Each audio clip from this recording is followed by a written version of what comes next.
tales for dark nights.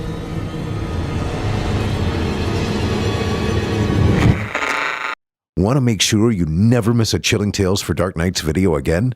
Be sure to subscribe and hit that bell to turn on notifications.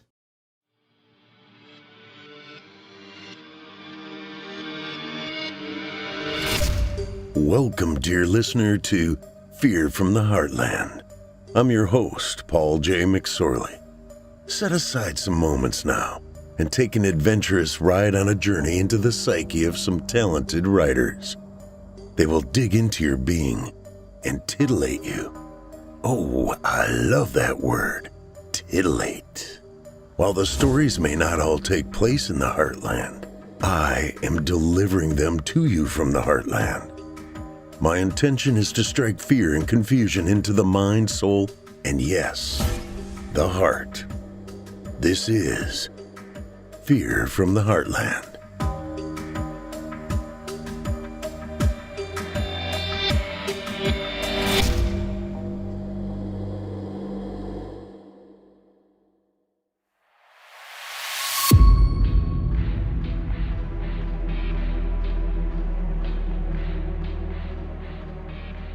Hello, Heartlanders, and welcome to Season 5, Episode 1 of Fear from the Heartland.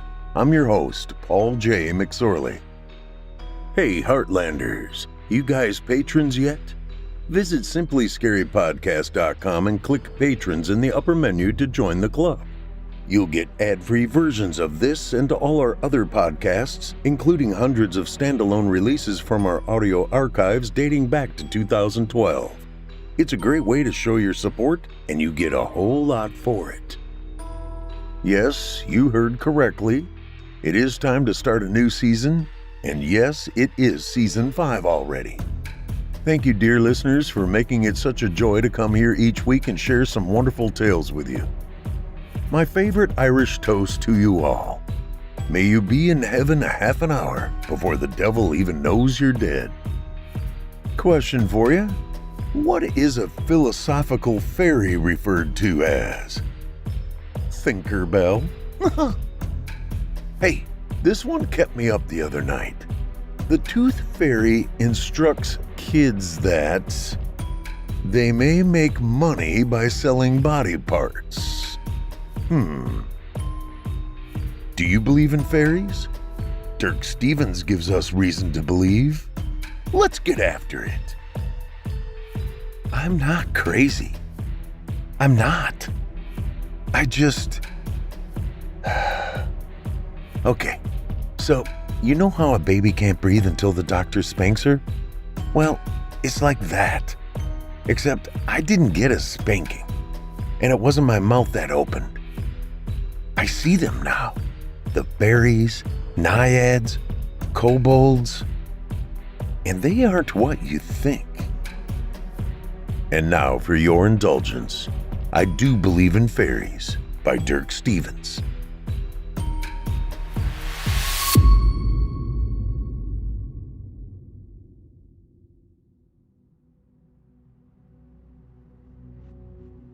How do you know if you're crazy? It sounds like a simple enough question, right? But when I turn on the news and I see everything happening in the world, I don't know. I just think like, I'm the only sane person left. And I talk to fairies. There, I said it. I take a deep breath and wait for his reaction. Dr. Elcroft leans back, folds his legs, and takes his notepad from the end table beside his chair. But his face isn't what I expected. There's no judgment, no hint of a smile, or any disbelief at all. It's almost as if it's the most normal thing anyone has ever said to him, which makes my next question so much easier. Am I crazy? I don't think you're crazy, Natalie. The world is a bit overwhelming at times, and we all have our coping techniques. He nods at a painting hanging on the wall behind me, a formless swirl of color and texture, all blues and whites, like a wave rolling over the shore after a storm. I painted that when my wife passed. I've never painted anything before, but I needed the outlet. I didn't think, I felt, And that's exactly what I was going through. Troubled waters. It's beautiful, I whisper, and it is. The way the clumps of white cling to the swirls of blue almost seems real. Too real. I can almost see the motion of it, smell the salt in the air, feel the spray on my skin, hear the naiads calling to me from the deep. Natalie, come play with us. But tell me about your fairies. His voice pulls me from my thoughts. You're a writer, are you not? Yes. My eyes linger on the painting for a moment as I turn back to Dr. Elcroft. He clicks the button on the end of his pen and scribbles in his notebook. Fantasy? No, but now all I can think about is what he wrote. Romance. I clear my throat and stretch my neck to try and sneak a peek at his notebook. Really? He jots something down, peers at me over the top of his glasses, and his lips curl into a slight smile. This is your first session with any therapist, isn't it? My cheeks burn and I drop my gaze to the floor with a nod. It's all right. The laugh in his voice pulls my eyes back to him. You should have seen me with my first patient. I was so nervous. My voice kept breaking. I dropped my pen 3 times and tripped when I went to open the door at the end of the session. He taps his pen against his chin and flashes me a warm smile. Trust me, you're doing extremely well. Despite myself, I smile. But if you write romance, why the fairies? Are they part of the stories? I shake my head. No, my stories are all set in the Victorian era. Think Jane Austen. Ladies and gentlemen, sprawling estates and chivalry. But then my smile fades. The fairies aren't part of it. They're real. He doesn't argue, thank God. He simply lowers his pen to the pad and scribbles another note. When did you meet your first fairy? What was her name? Him. I take a deep breath before continuing. He won't understand. I know he won't. He's a boy fairy. I don't remember the date we met. Not exactly. It was a long, long time ago. I let my gaze drift to the little waterfall fountain he has sitting on the table. The soft tinkle tugs at my thoughts. The smell of moss growing around a deep, cool spring closes in around me. I don't use his name. Not anymore. Have you seen him recently? The gray walls of the office darken to brown and separate into giant moss-covered cedar trunks. Not for a long time. Why not? I sent him away. Mist fills the open space under the table and drifts out between my chair and his. Fairies aren't always nice. The edges of Dr. Elcroft's chair melt into the thick loam of the forest floor as he writes this down. And this fairy did something that wasn't very nice? The forest vanishes like smoke in the wind. I don't want to talk about this. That's a long story. He lays his elbow on the armrest and props his hand against his temple. I do love a good story, Natalie. He won't like that one. You said you met him a long time ago, when you were a child? I nod and glance back at the fountain. A face appears in the water as it trickles over the rocks, then vanishes as the flow changes. Strange. The click of his pen pulls me back. Can you tell me about that? How did you meet? A tight ache twinges in my chest. I'm not sure where to begin. Dr. Elcroft seems to think about this for a moment. You make a living writing stories. Tell me a story, not about you, about a little girl named Natalie. Tell me Natalie's story. About me, but not about me. I nod. Okay, then this is Natalie's story. Sitting back in my chair, I close my eyes and imagine myself as a spectator only, invisible, watching everything unfold from above, and begin my Natalie's tale. Weddings are stupid, Natalie huffed as she stomped out of the back door of her new house and into the garden. Mother had told her this was the beginning of a new life, that her new father wasn't anything like the old one. No, her new father wasn't the same ugly, stupid man-child her old father was. He wasn't the sort of man who would waste his inheritance on booze and floozies, whatever those were. He was a man of means, of position, of quality, and even though it wouldn't be easy for her, Natalie needed to rise above her blood and win her new father's love, because there was only one thing that mattered in this world: stability. Natalie glanced back at the patio, at all the women in their fancy dresses and the men in black suits. If stability meant wearing clothes you couldn't get dirty and not being able to run and play, then she didn't give a toad's booger about stability. She liked her old father, the way he smelled, his rough cheeks, how he never got angry when she lost her temper. He'd just ruffle her hair and laugh deep from his belly. Hey, that'd be my little dynamo. Turning back to the garden, she marched on until the noise of the party faded into the soft rustle of the wind in the trees. So what if they were poor? She liked the little house they rented down on the wharf. She liked the smell of the sea and the call of the gulls. It didn't matter that it was small or that the roof leaked when it rained hard. It was warm and happy.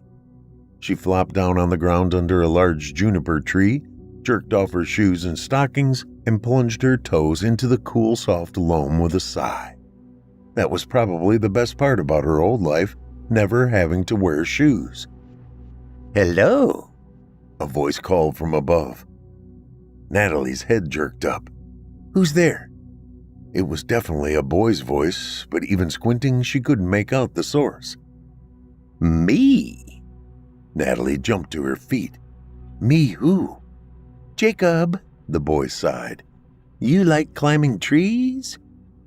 "Jacob?"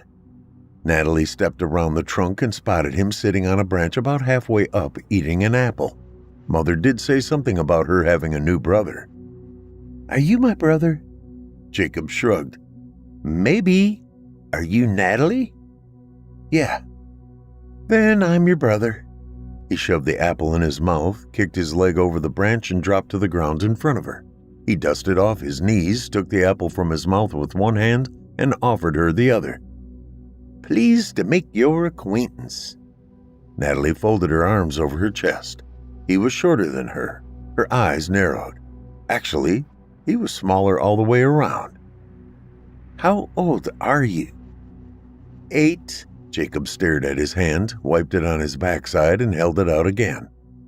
"I said, pleased to make your acquaintance." 8, huh? Shoot, that made him almost a whole year older than she was. Natalie pursed her lips. "Well, you talk funny for a kid." Jacob's hand dropped. "Did I say it wrong?"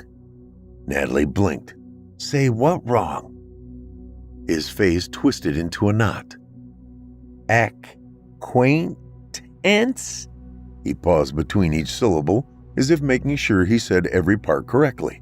When he finished, he just stood there, staring at her, as if waiting for an answer.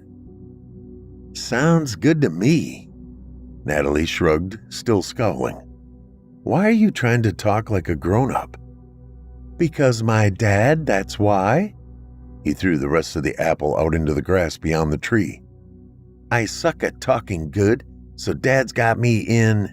He took a deep breath, closed one eye, and scowled up at the tree. "Elliot execution lessons with Miss Braxton." His face relaxed. "So I don't embarrass him at parties." Natalie glanced at his white pants and suit jacket, smeared with sap from climbing the tree. "Grown-ups."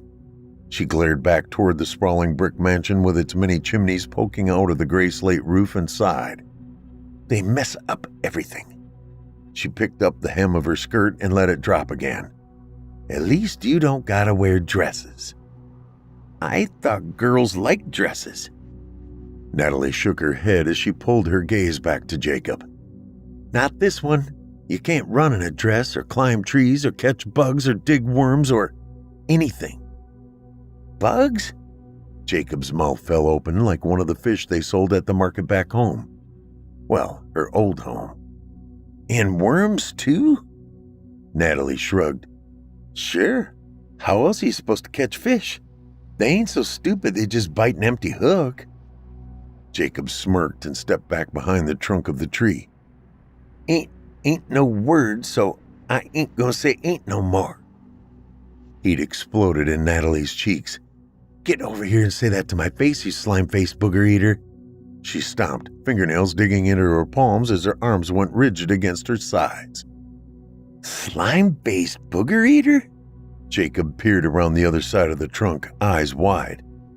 It's just something Miss Braxton says. I ain't making fun of you, nothing. Oh. Natalie's fists relaxed, but the heat in her cheeks only got worse. He didn't seem like a bad kid for a boy. Sorry. It's okay. But his voice wasn't the same. Her stomach twisted like a ball of worms. She had done it again. I mean it, she mumbled as she stepped around the tree to join him. But then she saw the headstone and Jacob standing beside it. Her heart skipped the next couple beats. Why didn't you say this was a graveyard? Her breath caught in her throat.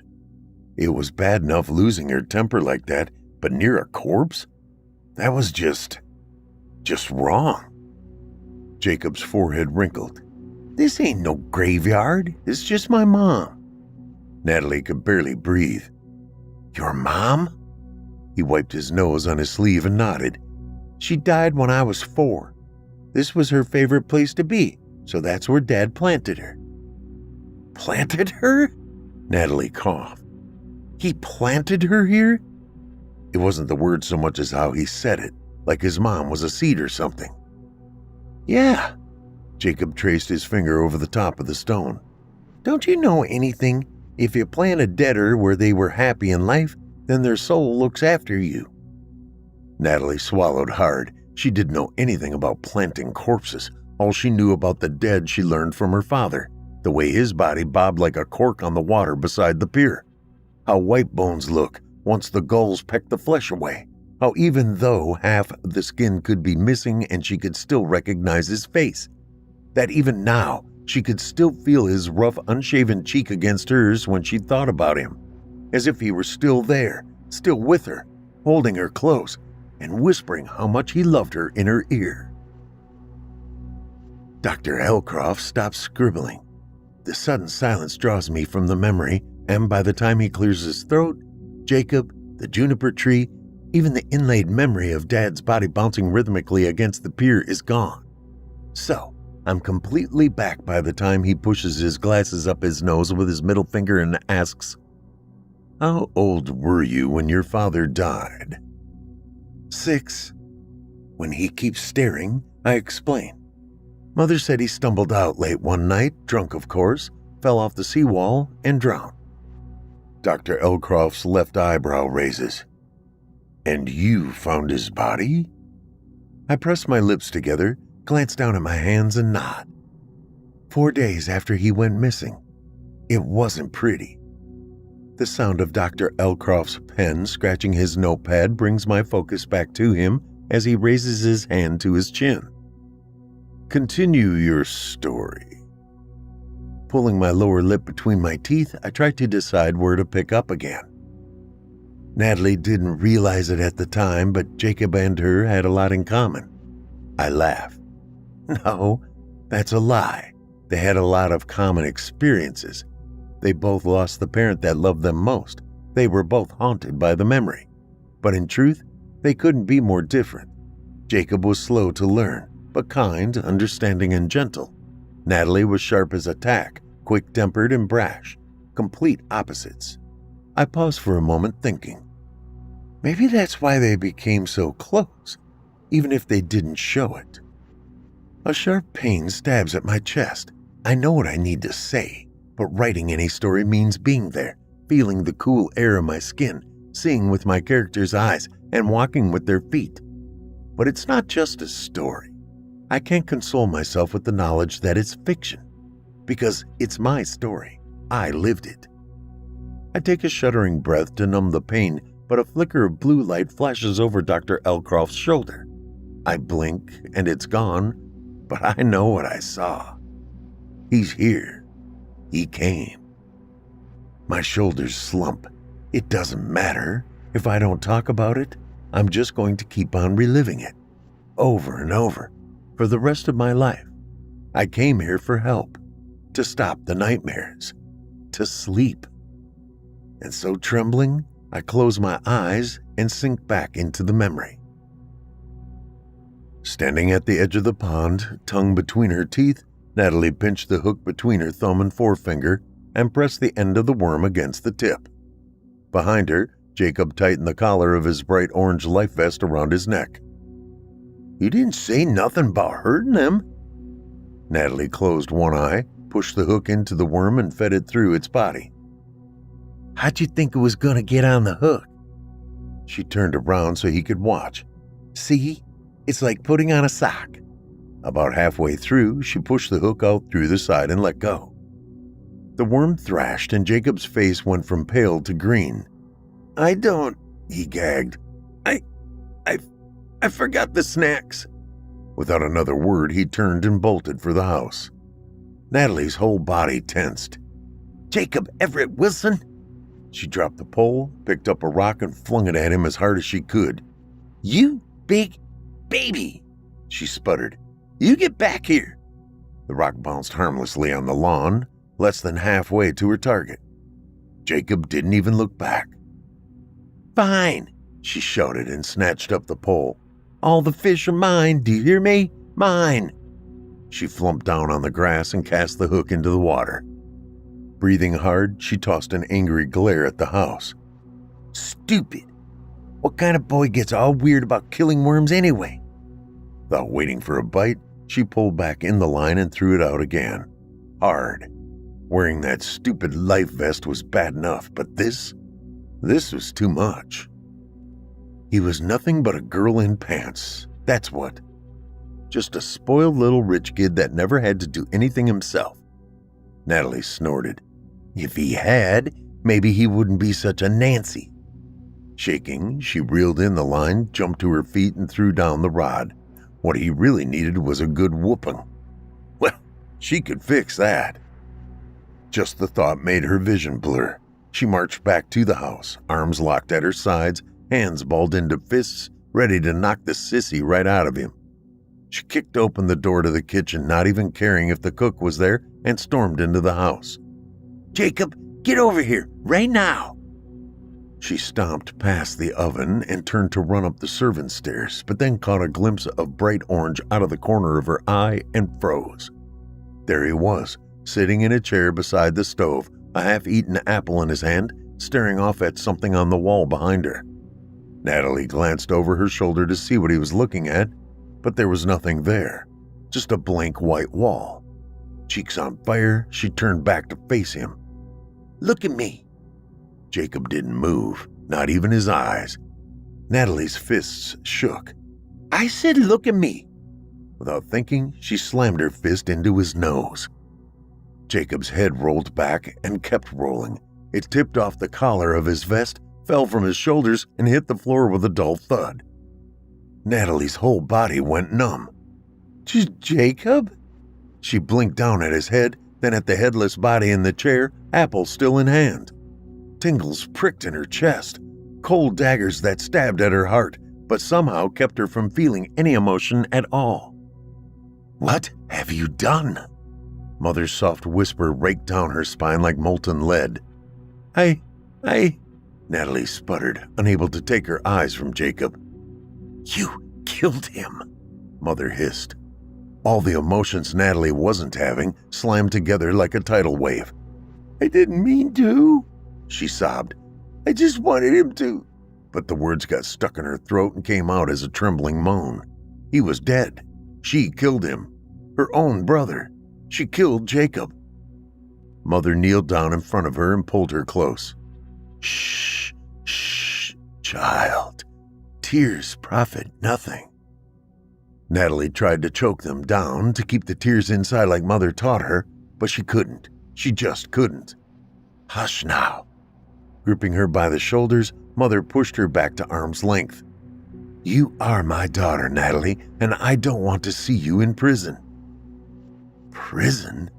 Natalie's blood went cold. She had heard some of the sailors talk about prison and all the terrible things that happened there. Mother glanced over at Jacob's body and her eyes narrowed. You know what happens to little girls in prison, don't you? What the men do to them? Natalie's stomach clenched. She didn't know, but the way Mother said it told her she didn't want to. Mother, help me, she gasped. Please. Mother's fingernails dug into her shoulders. Only if you do exactly as you're told. Swear it on Jacob's soul. I swear, Natalie sniffed. A smirk pulled at the corner of Mother's mouth, the way it always did when she was thinking hard. Your father won't be home until evening. Lucky for you, I gave the house staff the day off, but the groundskeepers are still here. Now, hurry and lock all the doors, draw the curtains, and then come back. We have work to do. Natalie? Dr. Elcroft sighs and the memory shatters. He pushes his glasses up his nose with the hand holding the pen. I can't help you if you aren't prepared to be completely honest with me. I am being honest, I answer, but a twinge of blue light flutters to Elcroft's side. It pauses, and a little boy, no bigger than my thumb wearing a white suit, appears hovering a few inches above the doctor's shoulder. The fairy flashes me a sheepish smile and waves. Hey, long time. I don't react. I can't react. I keep my gaze focused on Elcroft, refusing to make eye contact with the fairy even as he folds his iridescent blue wings behind his back and lands right beside the doctor's head. You punched off Jacob's head? Elcroft's hand slides to the corner of his mouth. I nod. That's what happened. He takes a deep breath in through his nose and straightens up in his chair. The fairy boy bends over and squints at Elcroft's notes. Oh boy, early childhood trauma, possible bouts of... His tiny face scrunches up like a prune. Schizoparanoia? He glances up at me. Did I read that right? Somehow I manage to ignore him. That's the honest truth? Elcroft asks. It is. I lick my lips. He doesn't understand, and I really don't want to explain it to him. Not with the fairy here, but I have to, if only to put all this behind me. Look, I know it's impossible now, but I was a 7-year-old girl, and you have to understand, my mother was a very cruel woman and extremely good at manipulating people. Yeah, she was. The fairy chimes in. I wince. I know I'm the only one who can see or hear him, which actually makes it worse. I have to pretend he's not there and pray he doesn't decide to do anything but talk. I didn't know what actually happened until much later. I take a deep breath. Here we go. You see, Jacob was older than me and the natural son, and so if anything happened to stepfather, Jacob would be the one to inherit his fortune. I shake my head. It was only a matter of time before Mother found a way to get rid of him, just like she did my real father, but she acted sooner than she planned. Elcroft's expression doesn't change, but the energy of the room shifts. What do you mean? Without meaning to, my eyes flick to the fairy, now seated on Elcroft's shoulder, watching me intently. Listening. I mean that she found out stepfather was sleeping with one of the butlers. If it had been with one of the maids, or even the cook, that would have been bad enough, but Mother took it as a double insult. Not only did he reject her, but that he was so disgusted with her that she turned him against women in general. There was no way she was going to let that pass, not even for a $40 billion fortune. 48, the fairy sighs. The doctor's brow furrows, but the question I'm expecting, the one I've always wondered about, how did a poor shrimper's wife, like your mother, ever meet a billionaire, let alone marry him, never comes. Instead, his mouth puckers for a moment, and he asks something even worse. How do you know she killed your biological father? I'm not ready to answer that. I found out later. I wave my hand to shoo away the question. He makes another note. I'm having trouble understanding how this ties into your being able to punch Jacob's head right off his shoulders. Because it wasn't attached. Elcroft twitches at my response, but he doesn't say anything, so I continue. The cook kept the apples in a bin near the back of the pantry, but that day it was almost empty. Mother caught him bent over the edge, reaching for one in the far corner. She snatched the cleaver from the rack of knives the cook had hanging over the table and lobbed off his head before he even knew she was there. But people are like chickens. When you cut off their heads, they don't die right away. Jacob got to feel the searing hot pain in his neck when his head fell free, taste the blood in his mouth, and watch Mother pin his flailing body against the side of the bin to keep the blood spurting from his neck contained, before it all went dark. Once the blood stopped, once he stopped kicking, Mother drug his body over to the chair, propped him up, used the straps of the life vest to tie him to the back of the chair, put an apple in his hand, and balanced his head on the collar. I fix Elcroft in my gaze. She wanted me to think I killed him. Dr. Elcroft stares at me for a moment in silence before clearing his throat. Why, and how do you know any of this? I scratch my temple. He's jumping ahead again. Someone who was there told me. Your mother? Elcroft asks. No. I nod at the fairy seated on his shoulder. Him, the fairy boy. Elcroft's glasses slide down to the end of his nose as he looks at me. The fairy you mentioned before? I watch the fairy's wings flick and offer a silent nod in response. Elcroft scribbles something in his notebook. The fairy leans over, scans the notepad, and smirks at me. Ooh, he underlined schizophrenia 3 times. Guess who's flying over the cuckoo's nest? You. Shut up. I hiss under my breath. I don't need this. Not now, not anymore. Dr. Elcroft's gaze jumps up from the paper and my blood goes cold. He heard me. I clear my throat to try and pass it off as a cough, but I'm not sure he buys it. Not until he leans back and says, Why don't we get back to the story? Let's go to where you meet your little friend. He's not my friend. Out of the corner of my eye, I watch the fairy's wings sag and my shoulders slump. He's more than that. He's my protector, my benefactor. Actually, he's the only family I have. I can't jump ahead or it won't make sense. Elcroft motions for me to continue. We have work to do. I repeat, press my fingertips together, and sink back into the story. Tears clouded Natalie's vision as she ran through the house, locked all the doors, and pulled the drapes closed. She tugged the gap between the parlor curtains together. A dried-up apple core fell from the windowsill and rolled out between her feet. Jacob. Her voice cracked. He was always leaving his cores laying around. Natalie bent down, picked it up, and stared at the shriveled brown shape in her hand. He would never eat another apple ever again. The thought pushed the ache up from her chest. It slammed into the lump in her throat, and all the tears she had been trying to keep inside exploded out of her in a deep shuddering moan. He would never eat anything ever again. Never speak. Never breathe. And it was all her fault. She fell to her knees, gasping for air between her cries. Natalie? Mother called from the kitchen. For heaven's sakes, stop that and get in here. Choking, Natalie tried to stifle her moans, but she couldn't. Jacob was dead.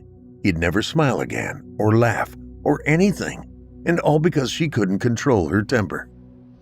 1, Mother growled. 2. Lightning raced through Natalie's veins. Mother was counting. Somehow, Natalie managed to choke out, Coming! Struggled to her feet and staggered to the kitchen. She never knew how far Mother would count or what she'd do when she stopped, but something told her she didn't want to. Yes, Mother. Chest still heaving, Natalie wiped her tears on her sleeve and stepped through the doorway. Cheat on me, will he? Mother fumed as she bent over the table, over Jacob's naked body laid out on top. all except for his head. She straightened up when she saw Natalie and pointed a bloody knife at the huge trash can sitting in the corner. "Bring that here and get more of those big black bags from the pantry." Fingers numb, Natalie stumbled over to the trash can and drug it to the table. "Well, I'll fix him." Mother reached inside Jacob's stomach with both hands, pulled out a red mass of what Natalie thought looked like ropes, and dropped them into the trash can. "I'll fix him all right." Mother laughed. "I'll fix him dinner." "Stop." At Elcroft's voice, I shake off the memory. "Are you certain you want to go into this?" His voice is level as ever, but his face is pale and his hands shake. "This can't be an easy memory, and there is no shame in pacing yourself." "I know, but I have to. I have to say it out loud just to let it out, just so I don't have to carry it around inside my head." I toss him a tiny smile, hoping he understands. He takes a deep breath. "I'm here for you, Natalie. If it helps to talk about it, by all means do so, but only if you feel comfortable sharing." I'm not sure he really gets it, but he's not stopping me either, which I guess is close enough. I shift my gaze to the fairy watching me from his shoulder with big shining eyes and continue. Mother hummed as she worked, removing the skin from each section as she went, rather than skinning him whole. First the arms, then the shoulders. The forearms, she said, were too full of tendons, and rather than skinning them, removed them at the elbow. I shudder, remembering the way she had cut the ends of his muscles free from the bone, bent his elbow backwards until it popped, then slid her knife between the bones to sever the tissue holding the joint together, all the while humming sea shanties. She had me fetch a roll of butcher's paper from the pantry, tape, a Sharpie, and a pair of scissors. She removed each muscle in turn, laid it on the cutting board, and cut them into thick slices. As she worked, she'd lay the pieces on the table in front of me, tell me how big a piece of paper to cut, how to wrap each piece, and what to write on the packages. Steak, roast, whatever she was working on. Mother took the muscles from each side of Jacob's spine. I continue. These she sliced into thick slabs, cut them almost in half down the middle so the steaks fell open like the wings of a butterfly.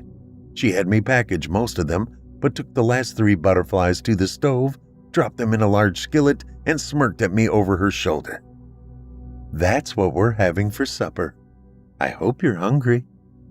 I gag and try again, but my voice won't come. I can't do this. I can't talk about it like this. I need to step back. Closing my eyes, I push myself back into the role of narrator and try again. "Natalie," I manage. Natalie didn't feel anything. She turned off her heart and did as she was told, but even so, she couldn't stop the tears. She didn't cry. Mother would have put a stop to that straight away, but her eyes did the crying for her, almost as if all the pain in her heart went to her eyes and leaked out. Mother laid 3 cutlets aside and went back to work, until the freezer was full and Jacob's bones, along with whatever else Mother decided she couldn't use, filled the trash can. Only then did Mother drop her knife in the sink, fetch a rag, and begin to wash. "Oh, Natalie," Mother called in a sing-song voice over the rush of the faucet. "Be a dear and fetch me a couple of potatoes and a few onions from the pantry." Natalie stared at the bones peeking out of the top of the trash can. "Yes, Mother." But all she could think about was Jacob, the way she watched him turn from a boy into a pile of meat and bones, how she never wanted to eat meat again. But mostly, she thought about Jacob, his bones thrown in the trash, like it didn't matter, like rotten eggs or used Kleenex. What about the trash? "The trash?" Mother chuckled as she turned from the sink. "I plan on feeding him a wonderful supper." When Natalie didn't smile, Mother's smirk faded. "Leave it to me." She nodded at the dining room. "Go and get what I asked for, wash, and then set the table. Your stepfather will be home soon, and I want everything to be ready." Jaw clenched, and Natalie turned toward the pantry, but before she reached the door, Mother called to her. ice coating the notes she infused into each syllable. And Natalie, this is all for you, to keep you out of prison. But if you ever say anything about any of this, I won't be able to help you. Sharp thorns stabbed at Natalie's chest. Yes, Mother. Thank you. I won't. Always remember how much I love you, Natalie. I love you too, Mother, Natalie whispered, but the warm glow of love turned cold. She didn't feel anything. All her feelings got chased away, and she wasn't sure they'd ever come back. After doing as she was told, Natalie set the table using the finest dishes stepfather had. She folded the napkins, laid out the forks and knives, and set out the glasses he reserved for when he was hoping to impress a client. She was never allowed to touch the fine crystal, but somehow it called to her. Jacob deserved nothing less. Way better than being served on ordinary plates. The crystal was the least she could do. All she could do to say goodbye. She tugged a wrinkle from the white tablecloth and smoothed it over with her palm. She just hoped that wherever Jacob was, he would look down and see her doing this, so he knew how sorry she was, that she'd do anything to take it back. Anything. My God, Natalie, Mother gasped when she entered the room. I didn't mean... She stopped short, pointed her index finger at Natalie and smiled. Well done. And you know what? I just saw the perfect wine to go with it. She turned on her heel and vanished into the kitchen. Natalie walked to the far end of the table and stared out of the high-arched windows looking out over the grounds. The sun hung low in the western sky, its orange light mirrored in the pond where she and Jacob had been fishing only a few hours ago. Hours that seemed like weeks. Wiping her eyes, Natalie watched the pink ribbons of cloud brighten until they glowed over the top of the juniper tree where she and Jacob first met, where his mother was buried. Dead, just like him. A shuddering sob shook her. She closed her eyes to try and keep back the tears. Don't you know anything? Jacob had told her. If you plant a deader where they were happy in life, then their soul looks after you. Natalie sniffed. What a stupid thing to think. Dead people didn't do anything. They just turned into meat for worms or gulls. Jacob's mother's soul sure didn't protect him any. But then she thought about the other part of what he said. Where they were happy in life? Natalie's eyes burst open. She couldn't take it back, but she could make sure his bones were buried beside his mother. She owed him that much at least. Leaning over to the side, she peered into the kitchen. The trash can was back in the corner where it usually was, the top of a new clean bag folded down over its mouth. Her heart sank. Mother must have already emptied it. There. Mother stepped out of the wine cellar carrying a dusty bottle. 1937 Burgundy. She took a dish rag and wiped it clean. Perfect. The wine. Natalie's mind raced. Mother wouldn't have taken the trash outside with the groundskeepers wandering around. She might get caught. No, she would have kept it in the house until they went home for the day. And because stepfather was coming home, she'd have put it somewhere out of sight. Somewhere she saw that wine. The wine cellar. That was it. She hid it in the wine cellar. Lip pinched between her teeth, Natalie's finger twitched. She was sure she knew where Jacob's bones were, but she needed time. Honey? Stepfather's voice echoed from the parlor, followed by a cough. Natalie winced. He was still sick. Mother glanced up from the bottle in her hand. In the kitchen. Sick. That was it. Farnsworth wasn't at the door when I arrived.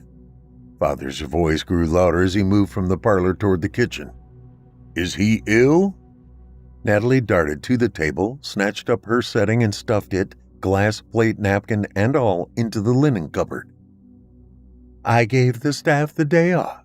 I wanted to make you something special for supper tonight. And Cookie, well... Stepfather laughed. Too many cooks spoil the broth, I understand. He stepped into the dining room, sniffing, just as Natalie latched the cupboard door. Smells wonderful. He caught sight of Natalie standing back to the cupboard and stopped short. "Oh, my." His blue eyes shifted from the table to Natalie, and a small smile lifted the corners of his mouth. "Did you do all this?" Natalie opened her mouth to answer, but the words wouldn't come. "You did a marvelous job of it. Thank you. But you only set 2 places. There are 4 of us." A kind smile lifted his gaunt, pale cheeks, and Natalie's heart broke. She couldn't do this. She couldn't let this happen. Trembling, Natalie found her voice. "Jacob," she squeaked. "Jacob." "Ah, yes," Mother sighed, cutting her off. "Jacob." "Yes?" Stepfather glanced up at her. "Where's the little scallywag?" He coughed, turned back toward the parlor, cupped his hands to his mouth, and called, "Jacob!" "Natalie, darling, you didn't set enough places." Mother's voice seemed calm and warm, but coupled with the hideous scowl on her face, it sent worms crawling up Natalie's back. Natalie's stomach churned. "I'm not feeling well, Mother. If it's all the same, I'd like to go to my room." Stepfather turned around and his brow peaked. "You don't look at all well. Should I call the doctor?" Mother's glare melted in an instant, replaced by a mask of motherly concern. "That won't be necessary, darling." She stepped closer to Natalie and laid her palm on her forehead. "I caught Jacob in the apple bin again. He took one too many, it seems, and it put him off his stomach. I gave him some Pepto and sent him to bed." Lifting her hand from Natalie's brow, Mother took a deep breath. "But now it seems he didn't eat them all by himself." She straightened up, shook her head, and nodded at the doorway. "Go on, then. Off to bed. I'll be by later to check on both of you." "Yes, Mother." Natalie slumped out into the parlor, but as soon as she was out of sight, slipped along the back wall, into the servants' passage, and crept quietly back to the kitchen. Crouching low, she watched Mother place the serving bowls and covered dishes onto the maid's cart and push it into the dining room. "Bon appetit!" "My word!" Stepfather's voice gasped from the dining room. "Darling, you shouldn't have." Natalie crawled to the edge of the kitchen doorway on her hands and knees, peeked around the corner, and her breath caught in her throat. The door to the wine cellar was still open. "Pish-posh," Mother giggled. "You deserve it." Natalie licked her lips, rocked back onto her feet, and quiet as a mouse, tiptoed toward the cellar door. "A toast." Stepfather cleared his throat. "To you." A clink of glasses rang out, and Stepfather continued. "I know I'm not an ideal husband, Mary, and God knows you deserve so much better." "That's right, I do." Mother laughed, and Stepfather joined in. "Well then," Stepfather coughed, "here's to just desserts." "I'll drink to that." Mother giggled, followed by another tink of glass. Natalie carefully pulled the cellar door a little further open, crept down the stairs, and spotted the trash bag. Jacob's bones, slumped over in the far corner, half hidden behind the wine rack. She raced forward, snatched the top of the bag, and pulled it from its hiding place. Taking it in both hands, she tried to heft it on her shoulders like Santa Claus, but it wouldn't budge. "Come on," she grunted. The bag didn't listen, but it did slide a few inches as she pulled. Her head drooped. She couldn't carry him. He was too heavy. But she could drag him. The mouth of the bag slipped from her shoulder.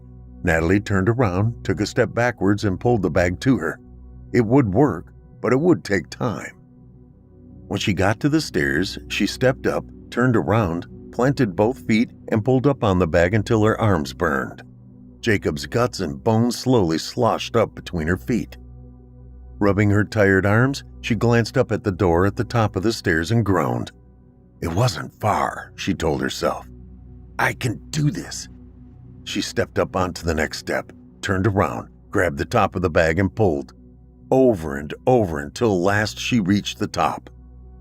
Natalie's arms, legs, and back throbbed when the bag finally oozed onto the kitchen floor. She let go of the knot holding it closed and leaned against the doorframe, panting. "My, that's the best filet I've ever eaten. Tell me, do you think I might have Natalie's as well?" A loud pealing laugh sent a bolt of lightning racing up Natalie's spine. Mother's laugh. "Of course, dear. I made it just for you." Shaking, barely able to stand, Natalie glanced back at Jacob's remains. Her stomach lurched. She should be the one in that bag, not him. She was the murderer. But Jacob? He couldn't even hurt a worm. Her whole body ached. Her arms and legs moved like wet noodles, but Natalie pushed it from her mind. She didn't have any right to complain about sore anything. She deserved to hurt. A lot more than this. Wobbling like a drunk sailor, Natalie snuck over to the back door, eased it open, then crept back to the wine cellar, took the bag by the knot, and quietly dragged Jacob's remains outside. Shaking off the memory, I glance over at the fairy quietly staring at me from Dr. Elcroft's shoulder and take a deep breath. It took most of Natalie's strength to drag Jacob's remains out to his mother's grave under the juniper tree, but somehow, after leaving the bag beside his mother's headstone, she managed to make it back and forth through the groundskeeper's shed, find a shovel, and even dig a hole beside the grave. She dug until blisters marred her palms until they split open and the shovel handle burned like fire in her hands, until she couldn't make her fingers grip the handle hard enough to dig. My voice cracks. It wasn't as deep as she wanted, but deep enough that when she pushed the bag inside with her feet and covered it over, there was no trace of plastic peeking up through the ground. My chin trembles, and it takes a moment before I'm able to swallow the lump in my throat and focus on the doctor. That's when I met my first fairy. "I don't understand," Elcroft whispers. "How?" "Jacob told me that when you bury someone where they were happiest in life, their spirit watches over you." My gaze jumps back to the fairy. Dr. Elcroft clears his throat. "Are you saying this fairy, the one you told me about, is Jacob's spirit? That you believe he's watching over you?" Out of the corner of my eye, I catch his gaze flick to the fountain, almost as if something caught his eye. "Yes," I drawl. "But he wasn't the same as he was before, and he had a new name." I close my eyes and force myself to speak the name I swore I would never say again. Komani. "Komani?" I nod. I looked it up later. It means beautiful apple, tree, and lake. It's everything I remember about his last days of life. "You do remember." Komani's tiny squeak opens my eyes. I watch a single tear crawl down his cheek and my heart breaks. "I never forgot you. Never." "Are you?" Elcroft tips his head forward and his glasses slide to the tip of his nose. "Are you speaking to him now? Is he here? Do you see him?" I wipe my cheeks dry on the back of my hands and shrug. He thinks I'm crazy, but I guess it really doesn't matter. "Yes." I roll my eyes to try and keep from crying. "He's been here the whole time." Elcroft's eyebrow lurches up again as he scribbles, but it's not him I care about. Not just now. It's him. It's Komani, the little sprite stretching his wings as he prepares to lift off of Elcroft's shoulder. He flutters up a few inches and his face scrunches up like he just ate a lemon. "Natalie, why did you send me away?" The question nearly knocks the breath from my lungs. "Because you killed her," I gasp, trying not to sink into the memory of that day, the day I followed Mother out of the house for the last time. A shadow rises from the floor, a plume of smoke that begins to take her shape. "No!" I push my fists into my temple to keep the vision from coming, but I can't shut it out. The shadow drifts across the floor, like fog caught on the wind. It pauses and glances back at me over its shoulder. "Come along now, Natalie. Don't dawdle." "Yes, Mother." I cradle my face between my palms, waiting for my head to stop spinning. I don't want to make her wait, but I don't feel well at all. A rasping crack echoes through Elcroft's office, the unmistakable rip of splintering stone. The shadow's gaze jerks up. It raises its arms and crouches low, screaming as a gray gargoyle drops through the ceiling and smashes her like a ripe tomato under a hammer. Blood splatters across my face. The taste of it fills my mouth and the vision's gone. I nearly retch. Komani winces as I gag and pulls at his fingers. I had to do it. She was poisoning you the same way she did Dad, a little at a time so everyone thought he got sick, remember? I remember stepfather getting sick, his slow decline that went on for weeks, but Mother said it was AIDS, that he caught it from the butler. But I never suspected. Mother said... Kamani cuts me off. She told Dad she sent me to boarding school. I don't think she really expected it to work, but she needed time, and he was too sick to question it. I mean, she only cared about Dad's money. She already been poisoning him for weeks before she killed me. But she found out about the butler and got mad. After I went missing, she needed to stretch it out so nobody got suspicious. Then after Dad died, she started getting worried you'd figure it all out. She was already poisoning him when... I shake my head. You can't know that. You weren't there. With a flick of his wings, Komani rises higher into the air. No, I wasn't, but the kobold from the kitchen was. He said stepmother was always adding stuff to Dad's wine. Bad stuff that made him sick. The kobold told you? I swallow hard. Just like the naiads told you how she killed my real father? Yep, Komani nods. But I caught your mom myself. One night she was up late talking to herself. You know how she always talked to herself when she got upset? Well, this time she was mumbling about how she didn't have a choice. You were getting too old, too smart, and she wasn't about to go to prison.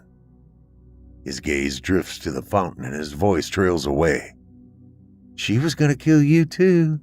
I only killed her to keep you safe. I take a shuddering breath. I can't believe it. She killed them all. For money. For the security it gave her. Or so she thought. I catch Dr. Elcroft watching me over the top of his glasses in utter silence. His face is a mask, placid, but I know what he's thinking, so I beat him to the punch.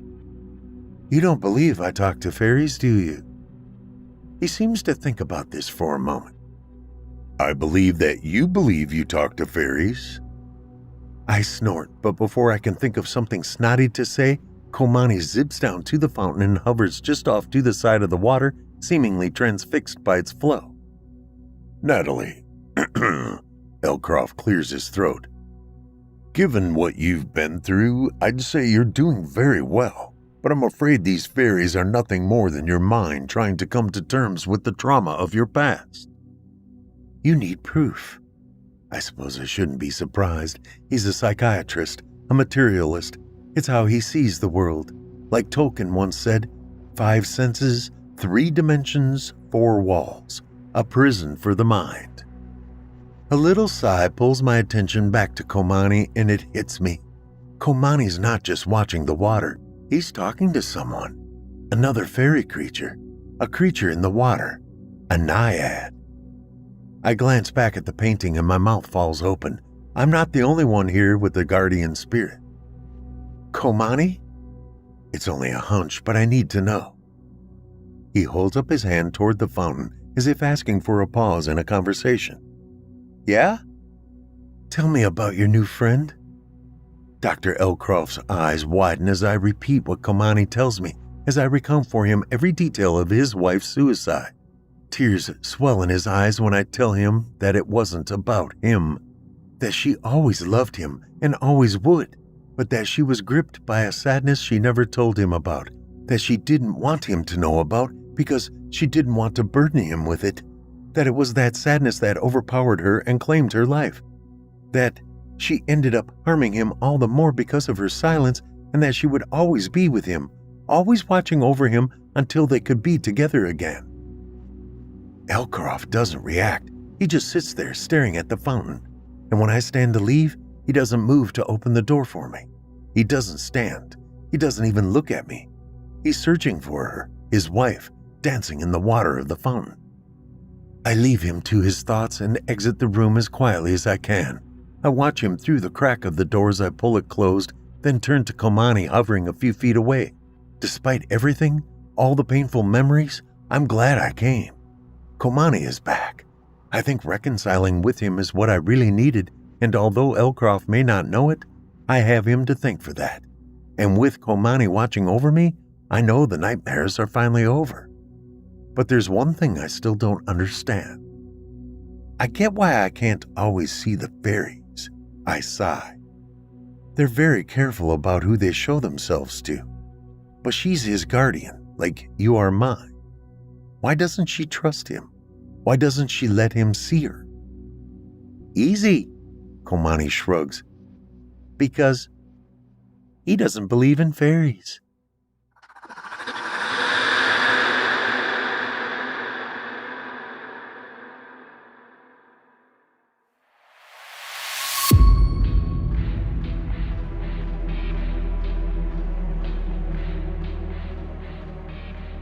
I hope you enjoyed tonight's story, I Do Believe in Fairies, by Dirk Stevens.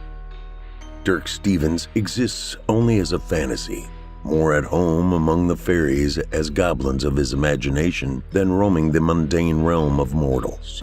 He's an award-winning member of the Springfield Writers Guild and the author of many dark short stories, including Purgatory, 2021. Lil's single mistake ends her engagement and her life. Now forced to haunt the man she loves, Lil struggles to find a way to keep him alive. Purgatory can be found on Amazon.com.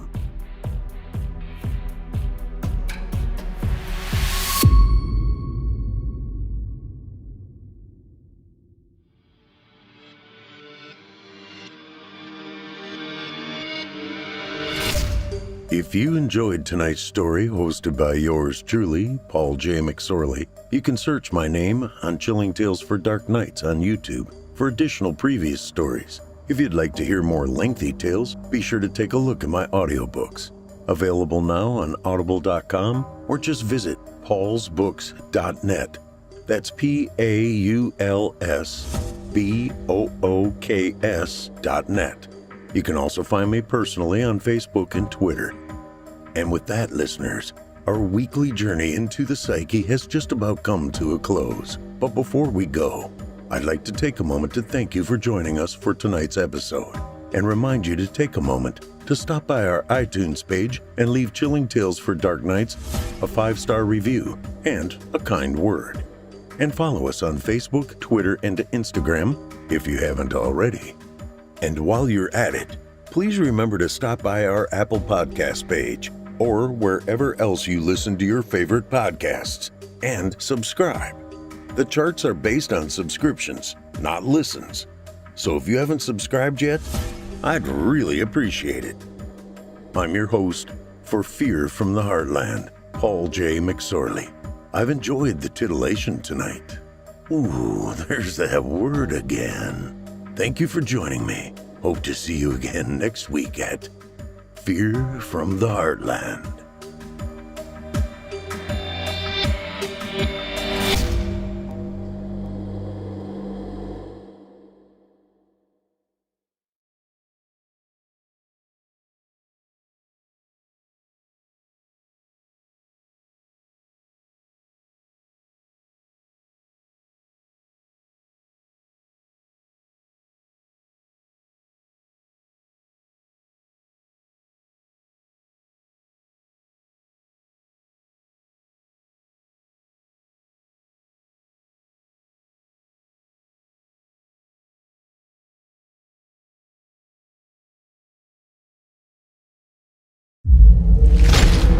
Chilling Tales for Dark Nights.